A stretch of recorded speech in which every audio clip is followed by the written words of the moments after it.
રાજકોટમાં Gandhigram police station પર બે અજાણ્યા બુકાનીધારી શખ્સોએ સોડા બોટલો વડે હુમલો કર્યાનો બનાવ સામે આવ્યો છે। આ ઘટનાને પગલે રાજકોટ પોલીસ તંત્રમાં દોડધામ મચી ગઈ હતી। ક્રાઇમ બ્રાન્ચ અને એલસીબી સહિતની ટીમો દ્વારા સીસીટીવી ફૂટેજના આધારે ઝીણવટભરી તપાસ હાથ ધરવામાં આવી છે, જેથી બુકાનીધારી શખ્સોની ઓળખ કરી શકાય। આ સમગ્ર મામલે પોલીસ દ્વારા સઘન તપાસ હાથ ધરવામાં આવી છે। રાજકોટમાં જાણે લુખા તત્વોને પોલીસનો ડર જ ન હોય તે પ્રકારનો બનાવ સામે આવ્યો છે। હું તમને સૌપ્રથમ છે તે ગાંધીગ્રામ પોલીસ સ્ટેશનના દ્રશ્યો દેખાડી રહ્યો છું, જ્યાં ગત મોડી રાત્રે બે બુકાનીધારી શખ્સો આવ્યા હતા અને તેમના દ્વારા સોડાની બોટલોના ઘા કરવામાં આવ્યા છે। હાલ અત્યારે પોલીસ દ્વારા સીસીટીવી ફૂટેજના આધારે છે તે તપાસ શરૂ કરવામાં છે। હું તમને જે આ દ્રશ્યો બતાવી રહ્યો છું, જે આ બોટલો છે તેમનો ગાંધીગ્રામ પોલીસ સ્ટેશન ઉપર ઘા કરવામાં આવ્યા છે।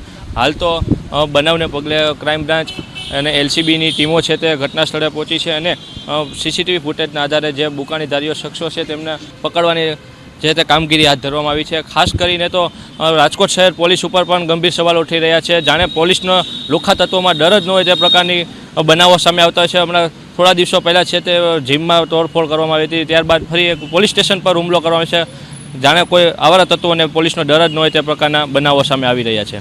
કેમેરામેન હર્ષ સિંજવાડિયા સાથે કરણ જોગલ, અબ તક ચેનલ, રાજકોટ।